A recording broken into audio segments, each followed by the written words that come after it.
Yo, what's happening, YouTube? Yeah, that's right, I'm back on the scene. It's that fake truth. I got that fake truth for you, baby. Fake truth non-stop, all day long. And it seems to me that I've got all my audio worked out, at least to a certain degree. To a certain degree, the audio is working now, so I can speak my mind. Here's a time lapse from today. This is the time lapse from today.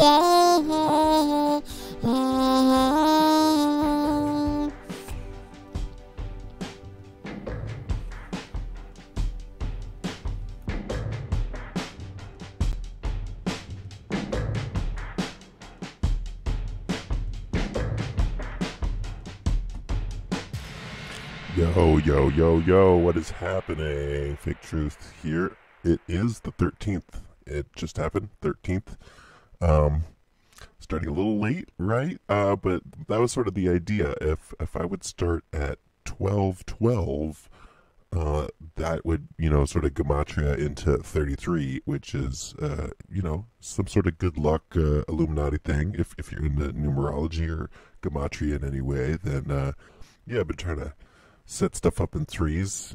It's just sort of the nature of the universe, so I might as well go along with it, right? What you're looking at here is my windshield from last night. We're here in California, right? And everywhere else in the country is just like ball sack freezing off your face ball.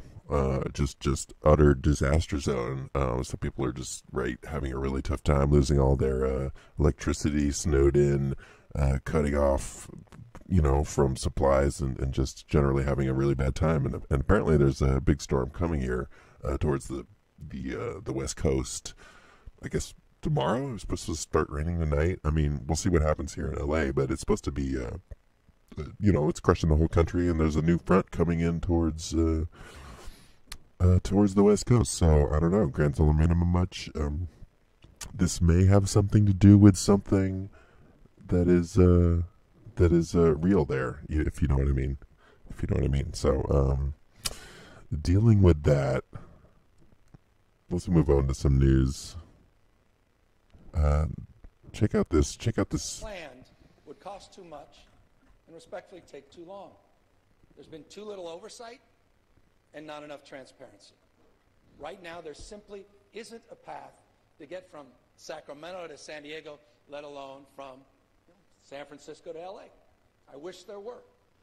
However, we do have the capacity to complete a high-speed rail link between Merced and Bakersfield. Now, I know some critics are going to say, well, that's a train to nowhere. Oh, that's a train to nowhere, bro. That's wrong.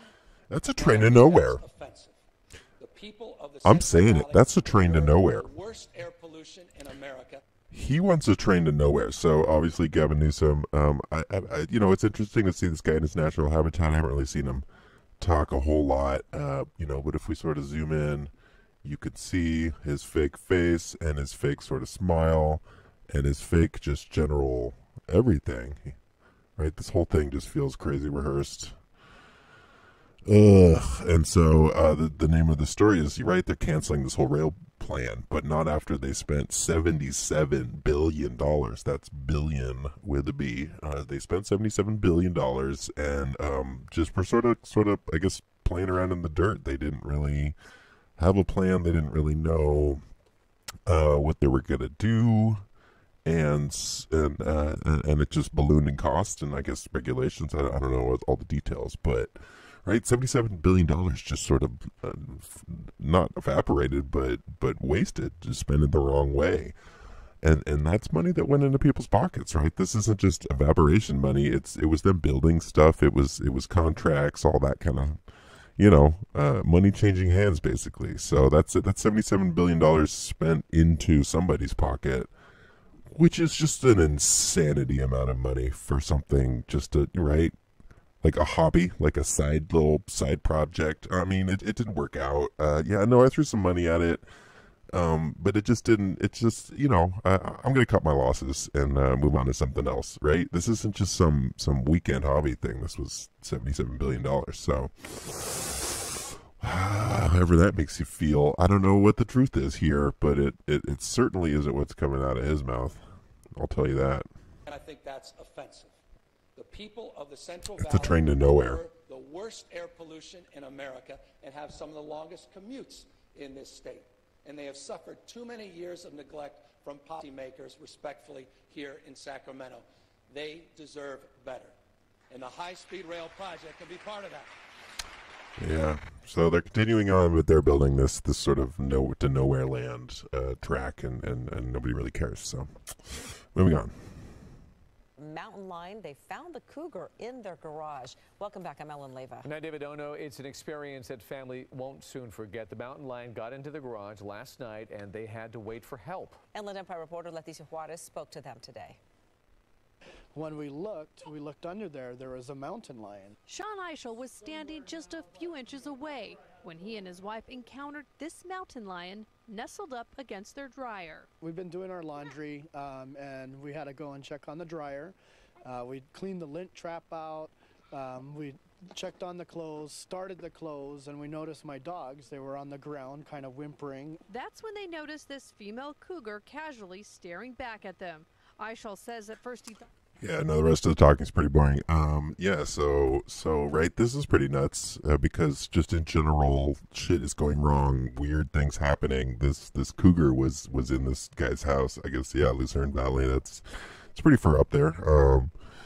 But they I guess have cougars and mountain lions and all that kind of stuff. We definitely have that here in LA too, and they're looking for food. I mean, I've noticed just an insane amount that stuff that is. Scavenger types, those kind of animals, they've definitely been dwindling and having trouble getting food because you just don't hear them and see them as much as you used to, basically. Mountain lions and cougars are notoriously difficult to find and actually really good at hiding from people and, staying out of the way. And so that's why this story is even more crazy. The cougar was in this dork's house and curled up against the dryer, which is nuts. I guess it was looking for warmth, and up in there in Lucerne, it must be insanely cold, like everywhere else in the country. So I guess it was just looking for warmth. But it's just still really bizarre behavior, and I would say it ties into all sorts of other weird behavior that we've been seeing in animals. And it's probably has something to do with the magnetic pole shift and sort of weird stuff in general happening in the magnetosphere, right? A lot of weird stuff, conflicting reports on what is really going on up in the sky. But I would definitely say this is an effect of that. This mountain lion / cougar is tripping out and wants to be in this guy's house and didn't immediately run away, when walked upon. Didn't... right, and they had to back up, and it's just mostly sad to see this guy's terrible garage. What a goddamn disaster! And then the news is all over it, and they came. But I guess they must have called the news, so can't feel too bad for them. This isn't exactly news, but I just want to make sure everybody's aware of aliens happening in South America extra early. This is what's their name, Nova, the New Earth channel, which is, I guess, sort of the root of a lot of this mud flood stuff that it started out in Russia. Accepting them as historic artifacts just because the style of depiction, for example, the rockets, are drawn in such a way as if they are meant specifically to cater to the general imagination that people exactly nowadays have about aliens. But this doesn't mean that the artifacts are not genuine. Klaus Donner, an Austrian researcher, claims to have done tests on them, so they could be genuine as well. This random guy comes in and claims to have done tests on them, and there's a chance that he is trustworthy. I mean, I never actually met him. He may not even be a real person. I just got an email from him, but you know, there's a good chance that they're real. This is, you know, it's interesting. This whole lying to us sort of history thread that is roiling through the internet. I'm fascinated by it, and this is just, I thought, a pretty interesting aspect of it, to think that there was aliens or alien depictions of on different carvings and different artifacts that you could find in South America, and that they were readily aware of aliens and their sort of whole deal, and a bunch of these seem to have sort of like flying saucers or other crazy things happening in them. But yeah, these are definitely like the alien eyes that you would get in a 90s skateboard sticker or some other sort of drawing by a child or something to represent aliens. So it is interesting, that sort of duality there, but, you know, then again, maybe that means that there's actually something to it. So who knows what's going on with that? Oh, this was for later. I was wondering where that ended up. Oh no! Keep going. Yeah, we're gonna get into True Detective a little bit later. Yeah, so I think we can easily head towards the entertainment portion of this exercise.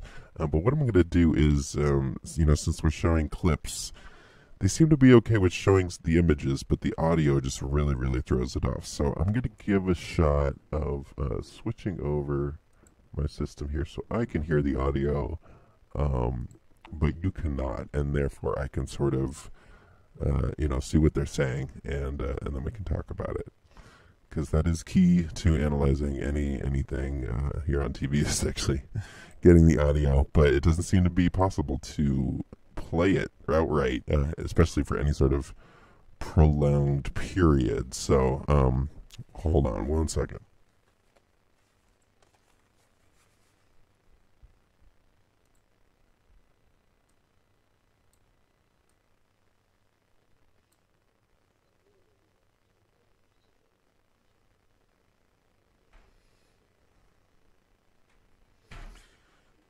And then I realized I didn't have anyone, and then I started doing things that I shouldn't have. And then what happened?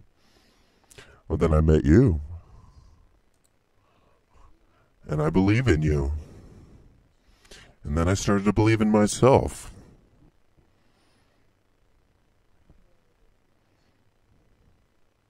Oh, so sweet. Right, so I pulled this clip. The next couple clips are all from Passage. That's, you know, vampires, because vampires are definitely mega in, even more than they used to be. It seems like making a serious resurgence. So, yeah, maybe vampires are a safe bet, you know, if you're doing any sort of entertaining.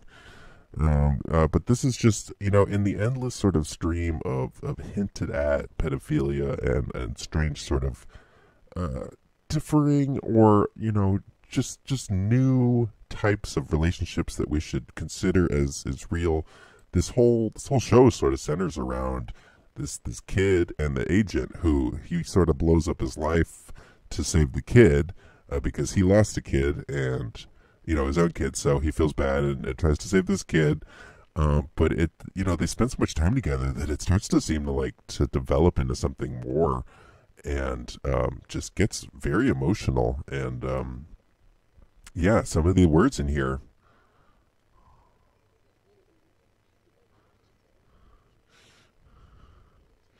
right, totally opening up to her. I got rid of everyone that meant something to me, and I was just sort of being totally destructive until I met you. Like, and then you totally changed my life and turned me around. Right? It's the kind of stuff that you would say to a girlfriend or you know, somebody you want to be romantically involved with, but it's all happening between this kid and this agent.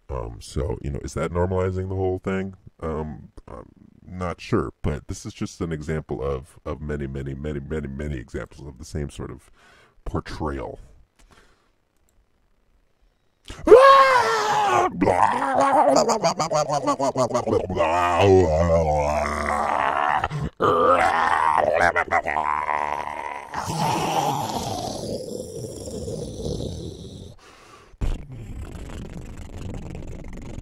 Okay, damn, that's loud as hell. I'm sure that's bleeding into the mic. Right, so here's another aspect of it. Something about vampires being